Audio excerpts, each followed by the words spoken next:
फकीर किसान का जवाब। अल्लाह पाक ने अपनी कामिल कुदरत और हिकमत से इस कायनात को पैदा फरमाकर इंसान को इसमें बसाया। फिर इंसानों में से किसी को मालदार तो किसी को गरीब और नादार, किसी को ताकतवर तो किसी को कमजोर बनाया। ये अल्लाह पाक की तकसीम है, इस पर हर एक को राजी रहना चाहिए। मगर बदकिस्मती से मालदारों की एक तादाद है जो अपने माल को अल्लाह पाक की रजा के लिए गरीबों और मिस्कीनों पर खर्च करने के बजाय इसे अपने फन और ताकत का कमाल समझकर रोके बैठी है। और दूसरी तरफ गरीब और नादार लोगों की भी एक तादाद है जो अपनी गरीबी और नादारी पर सब्र करने के बजाय शिकवा और शिकायत करती नजर आती है। मुझे यकीन है इसको जो भी सुनेगा इंशाअल्लाह अज़्ज़वजल वो गरीबों से नफरत नहीं करेगा, वो गरीबों को बुरी निगाह से नहीं देखेगा, वो कभी भी किसी गरीब को ये नहीं कहेगा कि तुम गरीब हो और गरीब ही रहोगे, क्योंकि गरीबी अल्लाह अज़्ज़वजल की आजमाइश है कि कौन किस हाल में अल्लाह को याद करता है। कहानी कुछ इस तरह है कि किसी जमाने में दो किसान रहते थे। वो दोनों सगे भाई थे। छोटे भाई का नाम सुल्तान था और बड़े भाई का नाम इकराम था। बदकिस्मती से छोटा भाई बहुत गरीब और बड़ा भाई अमीर था, लेकिन बड़े भाई ने कभी भी छोटे भाई की मदद नहीं की। इसको कभी अपने माल में से 1/4 हिस्सा नहीं दिया। माल तो दूर की बात, इसने इसे कभी 2 वक्त का खाना तक नहीं दिया, बल्कि वो हमेशा इससे यही कहता कि गरीबी तुम्हारी किस्मत में लिखी है और तुम हमेशा गरीब ही रहोगे और गरीब ही मरोगे। छोटा भाई बड़े भाई की बातें सुनकर बहुत दुखी हुआ और उसने एक फैसला किया कि मैं अमीर बनकर दिखाऊंगा। अलबत्ता एक मर्तबा छोटे भाई के दिल में ख्याल आया कि क्यों ना किसी दूसरे शहर में चलकर अपनी हालत को बेहतर बनाने की कोशिश की जाए। एक रोज वो अपने घर से निकल गया और चलते चलते वो एक ऐसी जगह पहुंचा जहां किसी बादशाह का महल तामीर हो रहा था। लेकिन इस बादशाह के साथ एक अजीब बात ये हो रही थी कि जब महल एक तरफ से मुकम्मल हो जाता और कारीगर यानी काम करने वाले दूसरी तरफ काम करने लगते तो पहली तरफ का हिस्सा खुद ब खुद गिर जाता। किसान ये अजीब बात सुनकर कुछ देर के लिए वहीं खड़ा हो गया, देखता रहा। इतने में वहां बादशाह भी आ गया। उसने किसान से पूछा कि तुम कौन हो और कहां से आए हो और कहां जा रहे हो। किसान ने कहा कि मैं एक गरीब किसान हूं और किस्मत आजमाई के लिए दूसरे शहर में जा रहा हूं। उस पर बादशाह ने कहा कि तुम अपनी मुराद को पहुंच जाओ तो मुझको जरूर याद करना और किसी से इसकी वजह मालूम करके मुझे बताना कि मेरा महल इस तरह बनने के बाद आधा क्यों गिर जाता है। किसान ने बादशाह से वादा कर लिया कि वो ये बात मालूम करके उसे जरूर बताएगा। जब किसान वहां से अपने सफर पर आगे रवाना हुआ तो रास्ते में एक दरिया आ गया।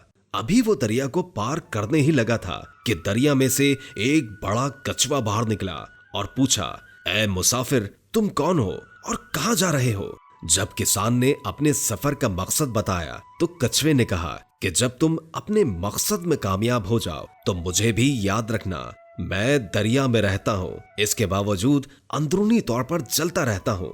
मेरे सीने में हर वक्त आग लगी रहती है। किसी से दरियाफ्त करना कि आखिर इसका सबब क्या है।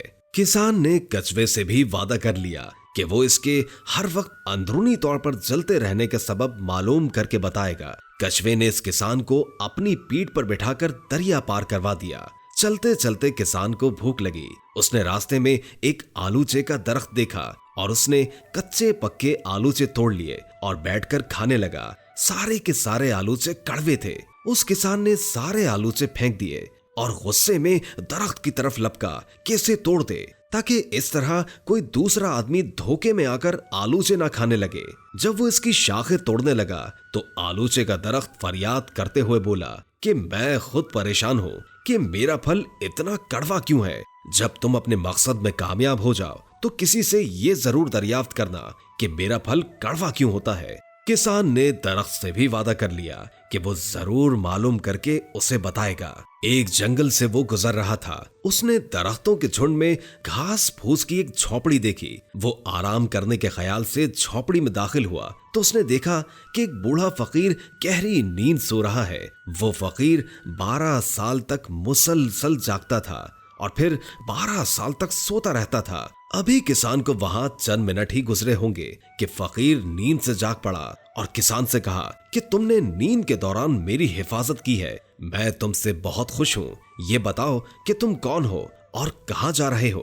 किसान ने अपना मकसद बयान किया। किसान की बात सुनकर फकीर ने इसके सर पर हाथ फेरा और कहा कि अब तुम आगे मत जाओ और जिस रास्ते से आए हो उसी रास्ते से वापस चले जाओ। किसान ने फकीर से वो सवालात पूछे। पहले सवाल के जवाब में फकीर ने कहा कि बादशाह की एक जवान बेटी है जो शादी के काबिल हो चुकी है। जब तक बादशाह अपनी बेटी की शादी नहीं करेगा इसका महल इसी तरह गिरता रहेगा। कछुए के सीने में हर वक्त आग सी क्यों लगी रहती है। इसका जवाब देते हुए फकीर ने कहा कि कछुए को अल्लाह ताला ने दानिशमंदी की दौलत दी है मगर वो खुद गर्ज है, इसे अपने सीने में दबाए बैठा है। उससे कहो कि अपनी दानिशमंदी दूसरों में तकसीम कर दे। आलूचे के दरख्त का फल कड़वा क्यों होता है? इस सवाल का जवाब देते हुए फकीर ने कहा कि आलूचे के पेड़ के नीचे जड़ों में खजाना दफन है। अगर वो खजाना निकाल लिया जाए तो इसमें मीठे आलूचे लगेंगे। वापसी पर किसान सबसे पहले आलूचे के दरख्त के पास गया और उसे बताया कि इसका फल कड़वा क्यों होता है। दरख्त ने किसान से कहा कि खुदा के लिए जितनी जल्दी हो सके ये खजाना खोद कर निकाल लो और इसे तुम अपने साथ ले जाओ। किसान ने ऐसा ही किया। फिर वो कछुए के पास गया और उसे बताया कि वो हर वक्त अंदरूनी तौर पर क्यों जलता रहता है, क्यों तुम्हारे सीने में आग जलती है। कछुए ने अपने जलते रहने का सबब सुनकर अपनी आधी दानिशमंदी किसान को दे दी। इसके बाद वो वहां से चल दिया और आखिर में वो बादशाह के पास पहुंचा और उसे बताया कि उसका महल क्यों गिरता रहता है, क्यों आपका महल एक तरफ से बनाने के बाद दूसरी तरफ से गिर जाता है। बादशाह ने इसका सबब सुनकर एक लंबी सांस ली और किसान से पूछा कि तुम मेरी बेटी से शादी करोगे? किसान खामोश हो गया और सोचने के बाद हाँ में सर हिला दिया। बादशाह ने किसान की रजामंदी पाकर इससे अपनी बेटी की शादी कर दी।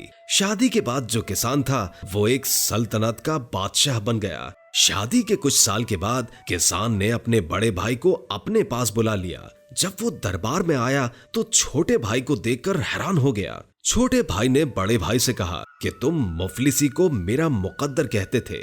तुम कहते थे ना कि मैं गरीब हूँ और गरीब ही मर जाऊंगा, लेकिन देख अल्लाह ने मेरी किस्मत बदल दी है। अल्लाह ने मेरी गरीबी अमीरी में बदल दी, मुझे एक सल्तनत का बादशाह बना दिया। बड़ा भाई बहुत शर्मिंदा हुआ और सोच रहा था कि मैंने गरीबी में कभी इसकी मदद नहीं की, पता नहीं मेरे साथ क्या सुलूक करेगा, मगर छोटे भाई ने उसे मुआफ कर दिया। बस आखिर में ये लिखना है कि कोई अमीर किसी गरीब को हकीर न जाने, क्योंकि अल्लाह ताला हर अमीर और गरीब को आजमाता है। मेरी तमाम आशिकाने रसूल और दर्दमंद मुसलमानों से फरियाद है कि आप अपनी माहाना आमदनी में से किसी गरीब के घर का कुछ न कुछ खर्च अपने जिम्मे लें। हो सकता है कि आपके इस ताउन की वजह से गुर्बत की लपेट में आकर मुरझाने वाली कलियां दोबारा खिल उठें। और जितना इंसान लौट आता है, मतलब अल्लाह के रास्ते में खर्च करता है, उसको उतना ही अल्लाह पाक कर देता है और उसको उतना ही ज्यादा माल देता है। इसलिए हमें चाहिए कि हम अपना माल अल्लाह की राह में और अल्लाह के बंदों पर खर्च करें, ताकि हमें भी अल्लाह ताला इस माल से बरकत अता फरमाए। और तुम्हें चाहिए कि अल्लाह से जो वादा करो उसे पूरा करो। अल्लाह भी तुमसे वादा करता है और उसको पूरा करता है। इंशाअल्लाह आप देखेंगे कि किस तरह आपकी मुश्किलात आसान होती हैं। अपनी नियतों को अच्छा कर लें, इसका सिला जरूर मिलता है। मेरी दुआ है कि अल्लाह पाक हम सबको अमल की तौफीक अता फरमाए। आमीन या रब्बुल आलमीन।